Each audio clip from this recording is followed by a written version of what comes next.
Think about the last time your chest tightened, your thoughts spiraled, and your stomach dropped. Even though nothing was actually happening, there was no car crash, no fire, no predator chasing you down a dark alley. Just your mind, uninvited, dragging you through 1,000 possible disasters that never actually happened. And you felt it, like your whole nervous system was on trial for crimes that reality never committed. You're not alone in this. Millions of people are held hostage every day by a voice no one else can hear. It whispers failure before you begin. It recites your past like scripture. It mocks your dreams before they even form. That voice isn't just loud, it's persistent, relentless, unbelievably convincing. But what if I told you it's not even you? You're about to discover something that changes everything. Because the voice in your head, the one you've trusted, feared, and obeyed, isn't your true self. It's an echo, a loop, a deeply programmed response that has nothing to do with who you actually are. And if you can recognize that, truly recognize it, you can set yourself free from years of mental chaos. Take this in. There's a voice in your mind speaking right now. Maybe it's analyzing this video. Maybe it's skeptical. Maybe it's already arguing with me. But here's the question no one ever asks. Who is listening to that voice? That's not just a psychological curiosity. That's the doorway. Buddhist monks, Stoic emperors, existential philosophers, and cognitive scientists all reach the same unsettling conclusion. You are not your thoughts. Marcus Aurelius said, "You have power over your mind, not outside events. Realize this, and you will find strength." He wasn't being poetic. He was telling you, the moment you stop confusing the narrator with the self, you become free. Your mind is like a radio station that never shuts off. It's constantly broadcasting. But you are not the station. You're the person deciding whether or not to listen. The voice in your head, it's not original. It's built from memory, fear, trauma, shame, repetition. Your parents, your teachers, society, algorithms, conditioning, scripts, judgments, rejections, moments that humiliated you when you were too young to fight back. And now that voice plays on loop, shaping your emotions, decisions, confidence, and identity like it's the god of your inner world. But just because a thought feels real doesn't mean it is. If your brain says, "I'm not good enough," and you believe it, you behave accordingly. You shrink, you sabotage, you seek approval. You start reinforcing the very fear you never questioned. Psychologists call this cognitive fusion. When you become so entangled with a thought that you forget it's optional, it's the mental equivalent of drowning in a shallow pool because you forgot you can stand. Dr. Stephen C. Hayes, founder of acceptance and commitment therapy, puts it plainly. The more fused you are with your thoughts, the less freedom you have. But here's where it gets powerful. The same way you fused, you can diffuse. And this is how the unraveling begins. Picture this. You're sitting in a quiet room. A radio clicks on in the background. It starts spewing insults. You're a failure. You're weak. You'll never change. You'd look at the device and think, what the hell is this garbage? You wouldn't believe it. You wouldn't argue with it. You wouldn't cry over it. You'd change the station or turn it off. But when the same garbage comes from your mind, you take it personally. You believe it. You identify with it. Why? Because no one ever told you the truth. Your thoughts are not facts. The mind isn't trying to tell the truth. It's trying to keep you alive, safe, and predictable. It repeats what you've rehearsed. It echoes fear to avoid risk. It tries to solve imaginary problems by building imaginary catastrophes. Most of those thoughts aren't even yours. They're imprints, leftovers, emotional hand-me-downs. So what happens when you stop reacting to every thought like it's gospel?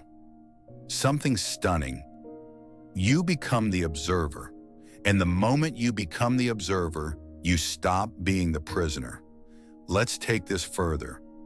Do you remember being a child before the anxiety, before the performance, before the voice grew loud? Back when you just were, when you laughed without checking your reflection, when you jumped into things without scripting every possible failure? That was you, before the conditioning. But then it began. Be careful. Don't do that. You're too much. Not good enough. Why can't you be more like? Every time you heard those words, they didn't just bounce off you. They stuck. They became neural patterns, automatic loops, background noise that turned into identity. Psychologist Sigmund Freud called this voice the superego, the internalized parent, teacher, critic, rule maker. It exists to keep you in line, but left unchecked, it doesn't guide you. It cages you. Carl Jung went further. He believed we wear a persona for the world and lock the rest, our real, chaotic, passionate, painful parts, into the shadow. And guess what's keeping that mask glued to your face? The voice. It whispers, don't show that part of you. It's not lovable. It's not acceptable. It's dangerous. But ask yourself this. How many parts of you have you locked away just to be accepted by people who never knew the real you anyway? You think you're being normal. You're being edited. You're playing a role. You're polishing an image. You're repeating lines in a script you didn't write. And the voice is the director yelling, cut, anytime you go off book. But here's what happens when you start calling out the voice. It panics. It throws louder thoughts, bigger fears, desperate illusions. Because the moment you stop obeying, the illusion begins to die. That's where we're headed next. In the next part, you'll learn how to completely shift your relationship with this inner voice, how to separate from it, talk back to it, and reclaim the space it's occupied for far too long. We'll talk about tools from cognitive science, ancient mindfulness, and modern psychology that help you do more than cope. You're not here to manage your suffering. You're here to understand the architecture of your mind and start redesigning it on your terms.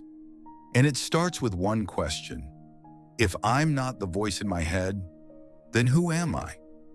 So if you're not the voice in your head, who are you?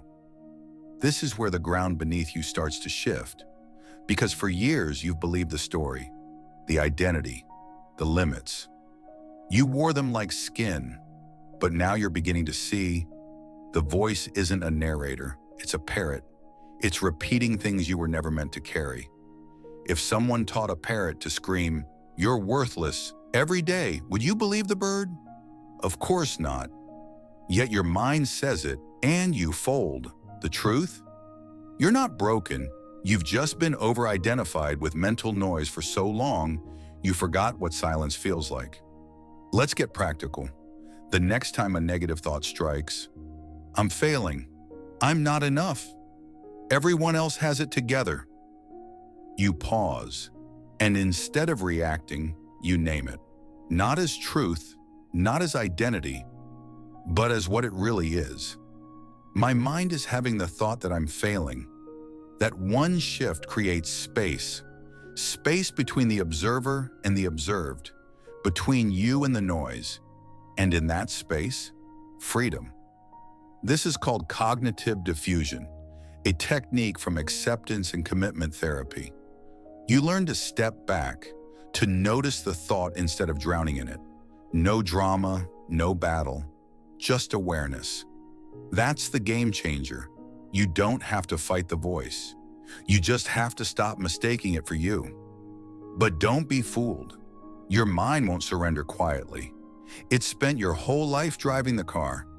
The moment you reach for the wheel, it'll scream. Doubt, panic, urgency, all part of its strategy to keep control. Expect resistance. That's how you know the shift is real. Think of it like this.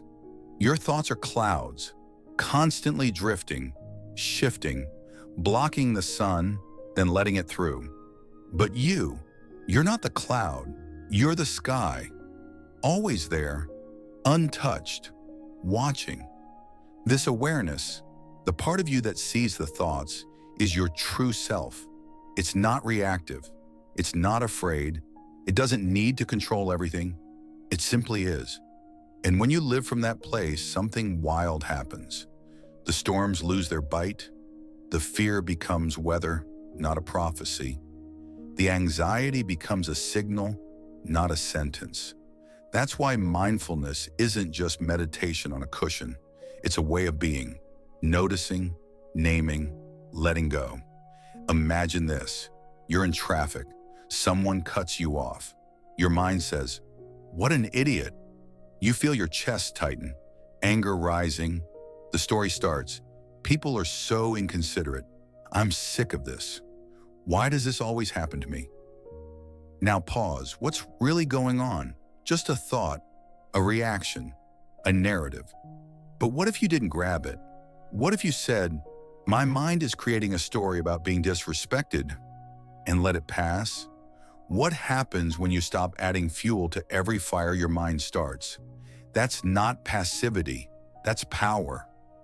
Now let's talk about identity, because here's where things go deeper than psychology. You think you are a collection of thoughts. I'm smart, I'm insecure, I'm lazy, I'm driven, I'm broken, I'm healing. But those are just stories the mind stitched together. Remove them, and something strange happens. Stillness. And in that stillness, a question emerges. What if you don't need to be anything? Not a label, not a role, not a persona, just present, just aware, just here. The ego hates this. It wants definition, borders, control. It clings to stories, good or bad, because without them, it doesn't know how to exist. But awareness doesn't need a story. It's not trying to win. It's not afraid to lose. It simply observes. That's what spiritual teacher Eckhart Tolle meant when he said, "You are the awareness behind the thought." You've spent years trying to fix the voice. What if you stopped trying to fix it and simply walked past it? Let it scream. Let it throw a tantrum. You don't have to listen. You don't have to argue. You just have to not believe it. And when you live this way, something extraordinary happens.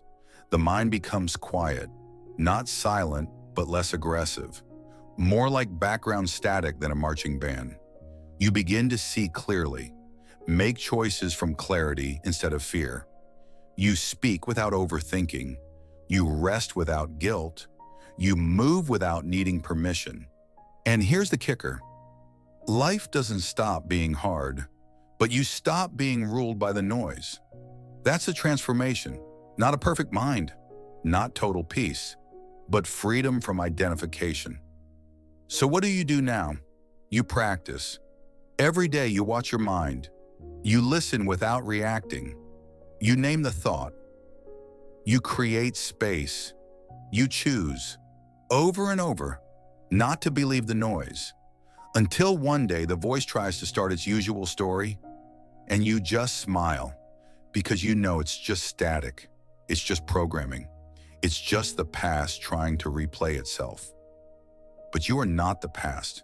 You're not the voice. You're the awareness that outlasts it all. So the final question is not, how do I fix the voice?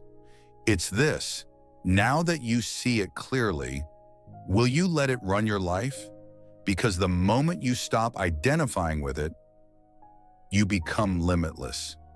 Not because you become someone else, but because you finally stop pretending to be the voice that was never you. And if you've made it here, if this struck something real in you, then don't let this just be another piece of content you scroll past. Let this be your moment to stop living from the script, to stop obeying the narrator, to wake up to who you actually are. And the truth is, you don't have to fix yourself. You just have to come back to yourself. The awareness is already here. It always has been. And now, finally, you see it.